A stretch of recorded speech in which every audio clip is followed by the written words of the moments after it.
The Senate chamber in December 63 BCE did not feel like a courtroom. It felt like a pressure cooker. Outside, Rome was buzzing with rumors of fire and massacre. Inside, the most powerful men of the Republic argued over a question that cut to the bone of Roman constitutional identity: can the state kill its own citizens without a trial when it believes itself to be in mortal danger? This is what people usually mean when they talk about the trial of Catiline. And yet, strictly speaking, there was no trial at all. What happened was far more unsettling, and far more revealing. Catiline and the fear of collapse. Lucius Sergius Catilina was not a revolutionary outsider. He was a patrician, a veteran of Sulla's civil wars, and a serial political failure.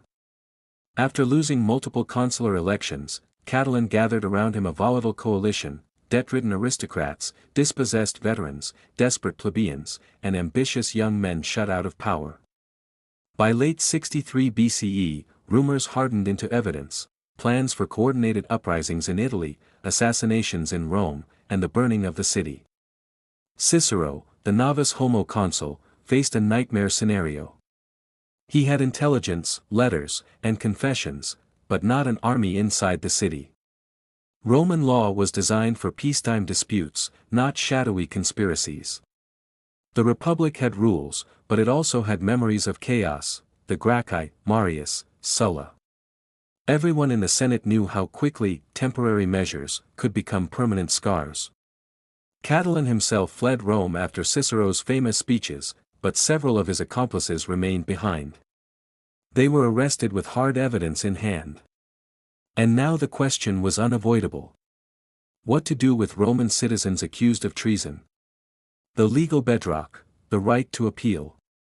At the heart of the debate stood a principle older than Cicero, older even than the Republic's written laws: the right of appeal, provocatio ad populum. Since the early Republic, Roman citizens had the right to appeal a magistrate's capital sentence to the popular assemblies. This was not a procedural nicety, it was a defining mark of Roman liberty. A citizen could not be executed without the people's consent. Even kings, in Rome's memory, had violated this right, and paid for it with their throne. The principle had been reinforced repeatedly by laws such as the Lex Valeria and Lex Portia. To kill a citizen without appeal was, in theory, tyranny. And yet Rome also had another tradition, more dangerous, more ambiguous. The emergency clause, senatus consultum ultimum. The Senate had issued a senatus consultum ultimum, SCU, let the consuls see to it that the state suffers no harm. This was Rome's version of a constitutional panic button.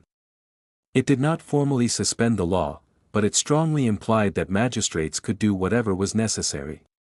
The SCU had precedent, and that precedent was bloody. It had been used against Gaius Gracchus decades earlier, resulting in mass executions without trial.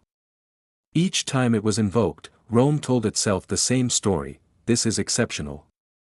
This is temporary. This is necessary. But legality was still murky.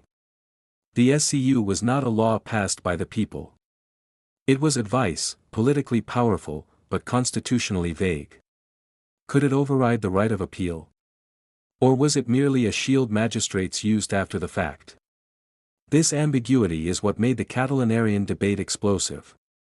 Caesar versus Cato, two republics, two futures.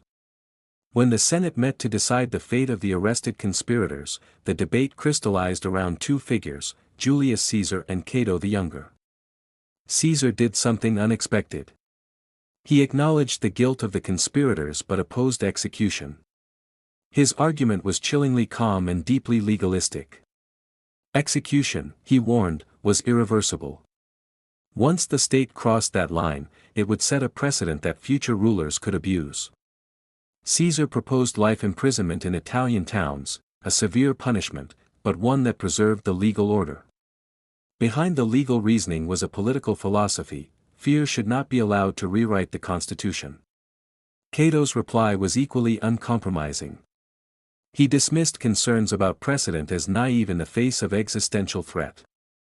The conspirators, he argued, were already at war with the state. Treating them like ordinary defendants was a luxury Rome could not afford. Delay meant danger. Mercy meant weakness. Cato was not advocating cruelty, he was advocating survival. To him, legality without security was meaningless.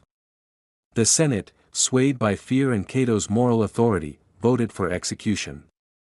Cicero's decision, lawful savior or constitutional criminal. The prisoners were strangled in the Tullianum prison. Cicero announced the deed with a single word, vixerunt, they have lived. In the moment, he was hailed as the savior of the Republic. The city celebrated. No uprising followed. The fires did not come. But the legal wound never healed. Cicero had overseen the execution of Roman citizens without trial or appeal. Even if the Senate had approved it, the people had not. Years later, his enemies would resurrect this fact. In 58 BCE, Clodius passed a law exiling anyone who had executed citizens without appeal. Cicero went into exile, not because Rome had changed its mind about Catiline, but because Rome had finally asked the constitutional question it had postponed. Was the act legal? Or merely expedient? Summary execution, security at a cost. From a cold, pragmatic perspective, the executions worked. The conspiracy collapsed. Catiline died in battle shortly afterward. Rome survived another year. But summary execution carries a hidden price. It trains the state to solve political problems with force rather than process. It normalizes the idea that fear justifies shortcuts. Once citizens see that rights vanish in emergencies, emergencies tend to multiply. In my view, this is the tragedy of Cicero's choice. Not that it was evil, but that it was persuasive. Every future strongman would point to moments like this and say, Rome did it when it had to. So can I. The right to appeal, fragile but foundational. The right of appeal did not exist because Romans believed criminals deserved mercy. It existed because Romans feared unchecked power more than crime. The appeal forced the state to slow down, to explain itself, to expose its violence to public scrutiny. Caesar understood this, even if his motives were mixed. Cato, for all his integrity, underestimated how quickly exceptional measures become habits. The Catiline affair reveals a republic already bending under its contradictions, a legal system built for consensus confronting a political culture addicted to emergency. The trial of Catiline is not really about Catiline. It is about whether law exists to restrain power only in calm times, or precisely when power feels most justified. Rome chose survival over legality.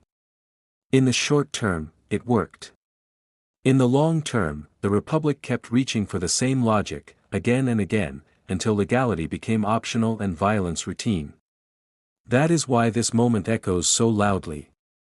Not because the Senate was cruel, but because it was scared.